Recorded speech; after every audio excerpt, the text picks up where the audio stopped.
تعالي بقى نشوف وصفتنا النهارده سهلة وبسيطة واقتصادية ولكن جامدة كالعادة. معانا بار ونص من الشوكولاتة الخام أو الشوكولاتة الحليب في حدود 300 جرام، سيحناه على حمام مية، حطينا معلقة من الزيت علشان يلمع ويبقى خفيفة كده إلى حد ما نقدر نتعامل بيها في الوصفة.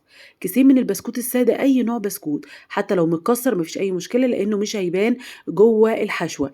هنبدأ نحط في قوالب السيليكون كده شوية الشوكولاتة السايحين، ونغلف القالب السيليكون تماما من جميع الجوانب ونجمده في الفريزر. ولو ما عندكيش قالب سيليكون زي حالاتي كده برشطي على أختِك، على جارتِك، وهاتي قالب زي دول، ولو ما عندكيش بقى اتعاملي بأي حاجة عندِك في المطبخ. هنبتدي كده نحط طبقة من البسكوت، طبقة من الكراميل، طبقة من البسكوت، طبقة من الكراميل، لحد ما القالب بتاعنا يخلص. القوالب دي كانت عريضة شوية أو عالية، فخدت مني طبقات من البسكوت والكراميل.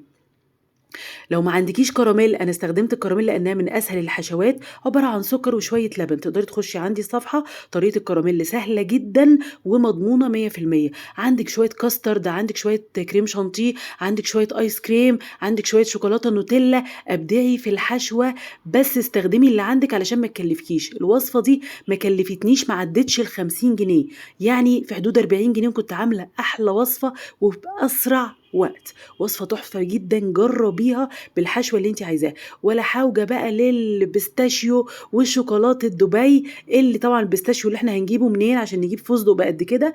اعملي الوصفة دي تحفة، صدقيني سريعة وجميلة، نتيجتها مضمونة 100%. علشان تذوقيها بقى شوية شوكولاتة بيضا على الجنب كده، أو شوية قطع حلوى زي اللي أنا حاطاهم دول، وبالهنا والشفا. أتمنى الوصفة تكون عجبتكم، أشوفكم بإذن الله في وصفة جديدة. باي باي.